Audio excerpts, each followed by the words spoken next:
안녕하세요, 여러분. 포커스 코리안 정 선생님이에요. 다음 주가 벌써 설날이에요. 그래서 오늘은 한국의 가장 큰 명절인 설날에 대해서 이야기해 보려고 해요. 천천히 이야기할게요. 잘 들어보세요.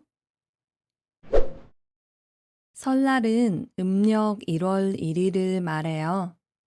그냥 설이라고도 하고 어른들은 구정이라고도 해요.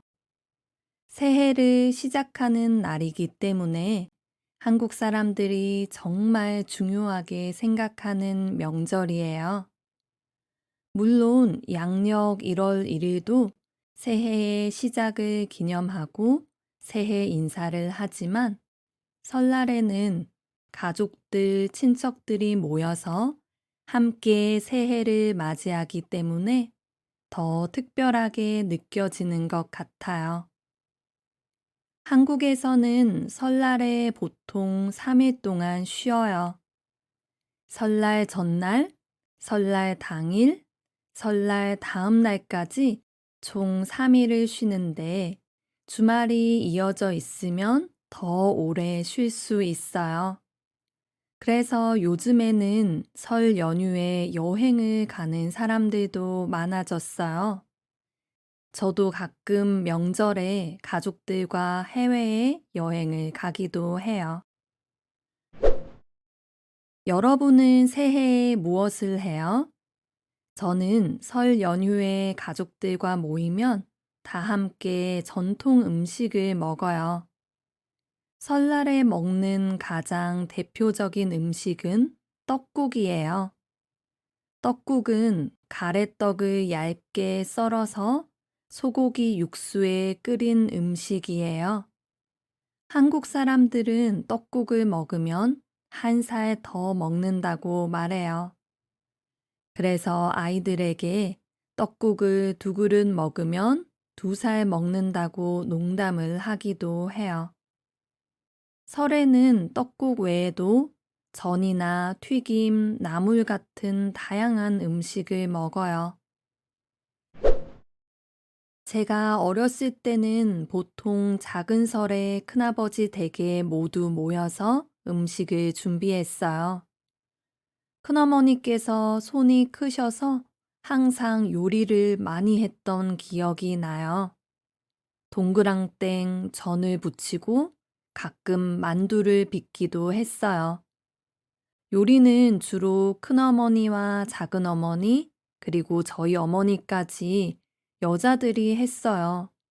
지금 생각하면 어머니들이 참 고생이 많으셨던 것 같아요. 그리고 만두를 빚을 때는 남녀노소 가릴 것 없이 온 가족이 함께 둘러 앉아서 만들었어요. 그때 사촌들과 서로 이야기하면서 재미있게 만들었던 일이 즐거운 추억이 되었어요. 설날 아침에는 세배를 해요. 세배는 어른들께 새해에 드리는 전통 인사인데 두 손을 모으고 바닥에 꿇어 앉은 다음 허리를 숙여 절을 하는 거예요. 어른들은 세배를 받으면 덕담을 해주세요. 그리고 아이들에게는 세뱃돈을 주시기도 해요. 세뱃돈은 새해를 축하하는 의미로 주는 용돈인데 아이들은 이 돈을 받으면 정말 좋아해요. 저도 어릴 때 세뱃돈을 모아서 사고 싶었던 것을 사기도 했어요. 지금은 어른이 되어서 제가 어른들께 용돈을 드리는 나이가 되었네요. 그리고 설날에는 가족들과 전통 놀이도 해요. 어릴 때 저는 사촌들과 모이면 윷놀이를 가장 많이 했어요.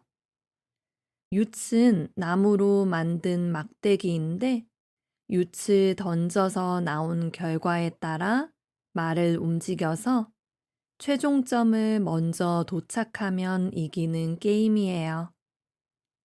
저는 제 또래의 사촌들이 많아서 명절 때 함께 놀이를 하면 정말 재미있었어요.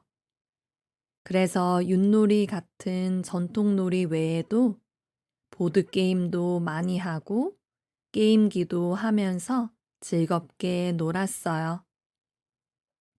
지금은 다들 어른이 되어서 자주 만나기 힘들지만 명절에 함께 보냈던 시간이 종종 생각나요.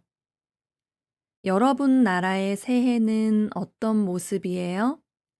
특별히 먹는 음식이나 하는 놀이가 있어요? 댓글로 남겨주세요. 단어와 표현. 단어와 표현을 듣고 따라해 보세요. 음력, 양력, 당일, 이어져 있다, 가래떡, 얇게 썰다, 소고기 육수, 끓이다, 나이를 먹다, 전, 튀김, 나물, 작은 설, 고생이 많다, 남녀노소, 가리다, 둘러앉다, 사촌, 세배, 두 손을 모으다, 바닥, 꿇어앉다, 허리를 숙이다, 절을 하다, 덕담을 하다, 막대기,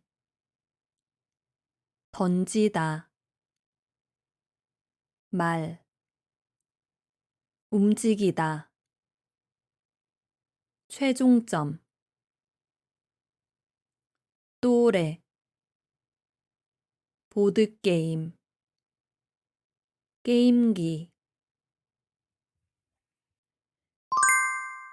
그럼 여러분, 이야기를 한 번 더 들어보세요. 조금 빠르게 읽을게요.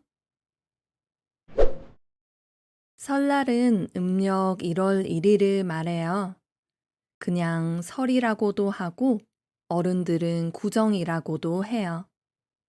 새해를 시작하는 날이기 때문에 한국 사람들이 정말 중요하게 생각하는 명절이에요. 물론 양력 1월 1일도 새해의 시작을 기념하고 새해 인사를 하지만 설날에는 가족들, 친척들이 모여서 함께 새해를 맞이하기 때문에 더 특별하게 느껴지는 것 같아요. 한국에서는 설날에 보통 3일 동안 쉬어요. 설날 전날, 설날 당일, 설날 다음 날까지 총 3일을 쉬는데 주말이 이어져 있으면 더 오래 쉴 수 있어요. 그래서 요즘에는 설 연휴에 여행을 가는 사람들도 많아졌어요. 저도 가끔 명절에 가족들과 해외에 여행을 가기도 해요. 여러분은 새해에 무엇을 해요? 저는 설 연휴에 가족들과 모이면 다 함께 전통 음식을 먹어요. 설날에 먹는 가장 대표적인 음식은 떡국이에요. 떡국은 가래떡을 얇게 썰어서 소고기 육수에 끓인 음식이에요. 한국 사람들은 떡국을 먹으면 한 살 더 먹는다고 말해요. 그래서 아이들에게 떡국을 2그릇 먹으면 2살 먹는다고 농담을 하기도 해요. 설에는 떡국 외에도 전이나 튀김, 나물 같은 다양한 음식을 먹어요. 제가 어렸을 때는 보통 작은 설에 큰아버지 댁에 모두 모여서 음식을 준비했어요. 큰어머니께서 손이 크셔서 항상 요리를 많이 했던 기억이 나요. 동그랑땡 전을 부치고 가끔 만두를 빚기도 했어요. 요리는 주로 큰어머니와 작은어머니, 그리고 저희 어머니까지 여자들이 했어요. 지금 생각하면 어머니들이 참 고생이 많으셨던 것 같아요. 그리고 만두를 빚을 때는 남녀노소 가릴 것 없이 온 가족이 함께 둘러 앉아서 만들었어요. 그때 사촌들과 서로 이야기하면서 재미있게 만들었던 일이 즐거운 추억이 되었어요. 설날 아침에는 세배를 해요. 세배는 어른들께 새해에 드리는 전통 인사인데 두 손을 모으고 바닥에 꿇어 앉은 다음 허리를 숙여 절을 하는 거예요. 어른들은 세배를 받으면 덕담을 해주세요. 그리고 아이들에게는 세뱃돈을 주시기도 해요. 세뱃돈은 새해를 축하하는 의미로 주는 용돈인데 아이들은 이 돈을 받으면 정말 좋아해요. 저도 어릴 때 세뱃돈을 모아서 사고 싶었던 것을 사기도 했어요. 지금은 어른이 되어서 제가 어른들께 용돈을 드리는 나이가 되었네요. 그리고 설날에는 가족들과 전통 놀이도 해요. 어릴 때 저는 사촌들과 모이면 윷놀이를 가장 많이 했어요. 윷은 나무로 만든 막대기인데 윷을 던져서 나온 결과에 따라 말을 움직여서 최종점을 먼저 도착하면 이기는 게임이에요. 저는 제 또래의 사촌들이 많아서 명절 때 함께 놀이를 하면 정말 재미있었어요. 그래서 윷놀이 같은 전통놀이 외에도 보드게임도 많이 하고 게임기도 하면서 즐겁게 놀았어요. 지금은 다들 어른이 되어서 자주 만나기 힘들지만 명절에 함께 보냈던 시간이 종종 생각나요. 여러분 나라의 새해는 어떤 모습이에요? 특별히 먹는 음식이나 하는 놀이가 있어요? 댓글로 남겨주세요.